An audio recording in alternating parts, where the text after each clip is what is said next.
Congress party ఎందుకు వచ్చింది అని తలనొప్పి మాత్రం రావద్దని అనవసరంగా వచ్చింది అనుకో. నాలాంటి వాళ్ళు చాలా మంది అనుకుంటారు.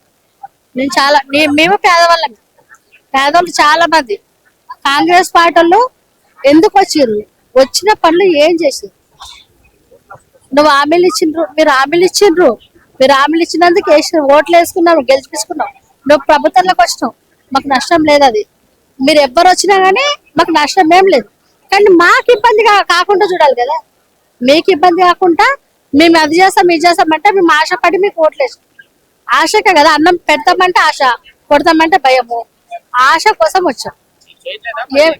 ఏం లేదు. నా ఆరుట్లో ఏంటి? బస్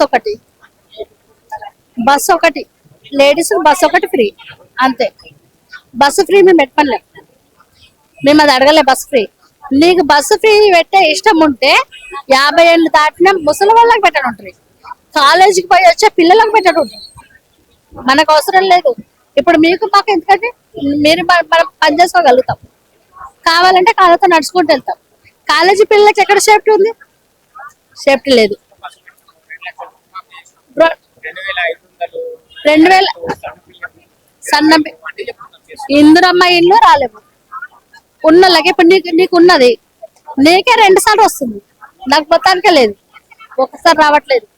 ఒకటికి 2 సార్లు నేను రాపించినప్పుడు ఒకసారి కాకపోతే ఒకసారి నువ్వు సర్వీసింగ్ చేసుకోవా?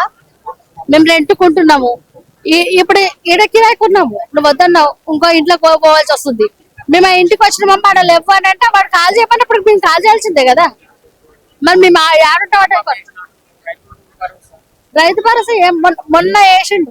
రైతు భరోసా ఏమో భరోసా చేసిండు.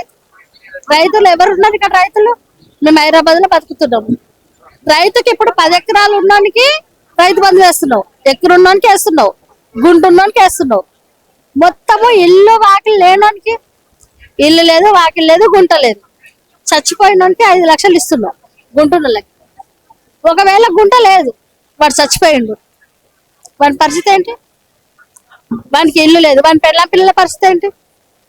నువ్వు ఇప్పుడు 10 లక్షలు, అది 20 ఎకరాల భూమి ఉంటుంది, ఇల్లు ఉంటుంది.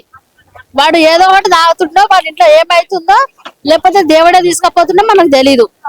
మరి వానికి 5 లక్షలు వస్తున్నాయి. ఈ గుంట లేనోనికి ఏమొస్తుంది? వాడు చచ్చిపోతే వానికి లాభము లేదు, 10 రూపాయలు నష్టం లేదు. సావుగతులకు కూడా లేవు. వాడు సావుగతులు చేసుకోవాలంటే కూడా అప్పు చేసుకోవాలి. ఏది తులం బంగారం కాదు కదా, మాసం బంగారం 1,00,000 రూపాయలు వేలు రుణమాఫీలు. ఇది గర్భసంచి తీసుకున్న వాళ్ళకి పైసలు అని చెప్పిండు. గర్భసంచులు చేసుకున్న వాళ్ళకి కూడా 10 మందికి ఇస్తే 50 మందికి ఆపేస్తాం. ఇప్పుడు ఆడవాళ్ళకి లోకాలు ఉన్నాయి, పాడైపోతున్నాయి. ఇదిగో పెయ్యి నిండా బంగారం అల్లకపోయింది కదా. ఎక్కడన్నా ఖాళీ ఉందా? అస్సలు ఖాళీ లేదు. పెయ్యి నిండా బంగారమే. బంగారు చీర కట్టుకొని తిరుగుతున్నామా? నువ్వు ఎంత కోటీశ్వరులను చేసావు? ఎక్కడ కోటీశ్వరులను చేస్తున్నావు? ఇంకా ఉన్నాడు, ఇంకా పేదోడే అయిపోతుండు. ఉన్నాడే అయిపోతుండు. నువ్వు ఉన్నోన్ని పెంచకు. అప్పుడు కేసీఆర్ ఏం చెప్పిండ్రు? ఉన్నంత తీసుకుంటా, లేనోనికి పంచుతా అన్నాడు.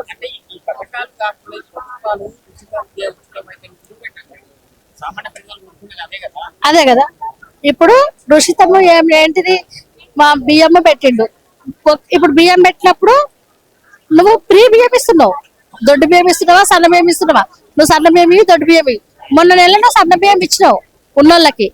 నూకలు 4 కేజీల బియ్యం పడితే కేజీ జల్లెడ, 4 కేజీల బియ్యం జల్లెడ పడితే 1 కేజీ బియ్యం వెళ్తాయా? ఆ నూకలు వండుకోవాలా, చల్లుకోవాలా? బుక్కల్లా మేము పవరలైనా బుక్కుతున్నాయా? బయట వస్తే కుక్కలైనా బుక్కుతున్నాయా? అవి నీ ఇంటికి ఉల్టా పంపిస్తే నువ్వు తీసుకుంటావా? మేము అట్లనే తీసుకొచ్చి రేషన్ షాప్ లా జల్లించుకొని మాకు కిలోస్తే కిలో తీసుకొని మిగతా నీకు ఇచ్చేస్తాం. తీసేసుకుంటారా మీరు? అట్లా తీసుకో.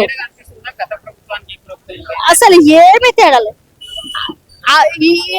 ఈయన వచ్చి కేసీఆర్ పోయిన తర్వాత, కేసీఆర్ ఉన్నప్పుడన్నా మాకు కొంచెం న్యాయం జరిగింది. కానీ ఆ తర్వాత ఏదీ లేదు. ఇప్పుడు ఈయన వచ్చి నువ్వు 4,000 ఇస్తానని చెప్పిండు, అది ఇవ్వలేడు. 6,000 ఇస్తాను, అది ఇవ్వలేడు. గురులక్ష్మి పథకం అన్నాడు, ఇది ఇవ్వలేడు. నువ్వు ఈ పథకాలు ఇవ్వకు. నువ్వు ఇవ్వకుండా పర్వాలేదు. మీరు పథకాలు ఇస్తలేరు కదా, ఇవ్వకుండా పథకాలు. కానీ మాకు అన్యాయం జరగకుండా మాకు ఒకటి ఏంటి, మాకు కావాల్సింది ఏంటి? కేసీఆర్ కూడా ఆయన ఆయన ఆయన ఇచ్చి ఇల్లు ఇచ్చే టయానికి ఈయన వచ్చేసిండు. ఆయన రాపించుకున్నాడు. ఇందిరా మిల్లు అంటారు. డబ్బులు పెట్టి కొనాలంటే ప్రతి ఒక్కరి దగ్గర డబ్బులు ఉండాలి కదన్నా. డబ్బులు ఎక్కడ నుంచి తేవాలి? మాకు వచ్చేది 10,000 జీతం. ఏం ఫ్రీ ఇచ్చిండు? ఏం ఫ్రీ? ఇప్పుడు బియ్యం ఏమో ఫ్రీ బియ్యం ఇస్తున్నాడు. ఆయిల్ ప్యాకెట్ ఎంత ఉంది? 180 రూపాయలు, 150 రూపాయలు ఆయిల్ ప్యాకెట్. అవునా? ఒక మాకైతే కేసీఆర్ పార్టీకి వెళ్ళాలను. కాంగ్రెస్ ఏమి చేస్తలేదు. మాకు కేసీఆర్ గెలవాలని ఎందుకుందంటే మాకు ఇల్లు లేవు. నేను ఒక్కసారి కాక 3 సార్లు అప్లై చేశాను నేను ఇల్లు గురించి. నాకు ఇల్లు కావాలి. ఇల్లు ఇల్లు ఉండడానికి పండటానికి ఇప్పుడు పొద్దుంతా ఎక్కడైనా కష్టం చేసుకుంటాం. ఉండడానికి ఇల్లు కావాలి. 15,000 కిరాయి కట్టాలా, మేము కష్టం చేసుకోవాలా. మాకు ఒకటి ఏంటి, మాకు చదువు లేదు. ఒకటి మాకు ఉద్యోగాలు కావాలి. మా చదువుకున్న వాళ్ళకి ఏ పని చేసినా ఏ పని అయినా చేస్తాం. మాకు ఏ పని ఇచ్చినా మేము ఏ పనికి కూడా వెనకపోం, పని చేస్తాం. మీకు తెలుసు రోడ్ల మీద ఈ బాధలు పడలేక రోడ్ల మీద ఎంత మంది ఆడోళ్ళు గలీజ్గా తిరుగుతుంటారో కూడా మీకు తెలుసు. మేము చెప్పాల్సిన అవసరం లేదు. మాకు ఆ పరిస్థితి ఎందుకన్నా? మొగడు ఉన్నట్టు పిల్లలు ఉన్నారు, అత్తమామ ఉన్నారు, అందరూ ఉన్నాగా కూడా బజార్లో వాటి బతుకుతున్నారు. కొంతమంది ఆత్మాభిమానం ఉన్నోళ్ళు ఎందుకని చెప్పి రెక్కల్లో అంచుకొని బతుకుతున్నాం. మాకు అట్లాంటి పరిస్థితి రావద్దంటే నువ్వు నీకు 2 సంవత్సరాలు ఉంది టైం. ఇంకా 2 సంవత్సరాలలో నాకు ఇల్లు, మాకైతే ఇల్లు లేదు. నా పేరు సుజాత, అడ్రస్ తో సహా ఉంటది కదా నీ దగ్గర. నాకు ఇల్లు కావాలి. నాకు ఇల్లు లేదు, ఇల్లు కావాలి. గుంట ఎవరి దగ్గర కొంటావో ఎవరి దగ్గర అమ్ముతావో మాకు తెలియదు. గుంట ఉన్న దగ్గర కొంటా అమ్ముతామని వీళ్ళు చెప్పారు కదా. ఆ పని ఏదో నువ్వు చేస్తూ పెట్టు. నెక్స్ట్ టైం నేను గెలిపించుకుంటావు.